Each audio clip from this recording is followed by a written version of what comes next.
Hi, I'm Tyler Clavel. I'm the current assistant lab manager here at the Bimini Biological Field Station.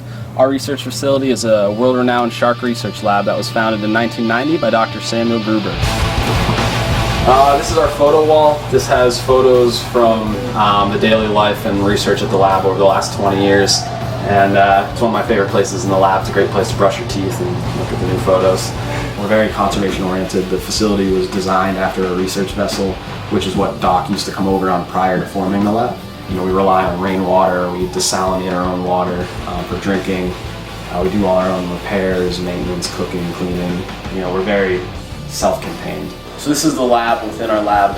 This is where we do a lot of our planning for the day's research. So the current PhD's project is looking at the effects of nursery habitat loss on juvenile lemon sharks. Kind of the main components of that project involve several different types of tagging, environmental studies, and tracking of lemon sharks. So quickly I'll show you the main tag we use here is actually an acoustic transmitter. And this has a specific number that it emits in a pulse. And we will surgically implant these into the lemon sharks, and then this allows us to go out on our boats, find them where they are with our equipment, and then follow them around. And we'll record where they go and the environmental conditions. All our boats and engines are donated to the lab through the kindness of private and corporate donors that allow us to carry out the work we do here. Without the generous support of people like Sundance, we wouldn't be able to do what we do.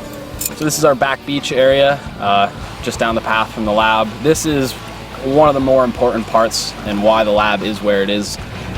This allows us to keep a permanent pen out back here where we can temporarily hold young lemon sharks that we have caught and allow us to tag them, recover, do diet studies, behavioral studies.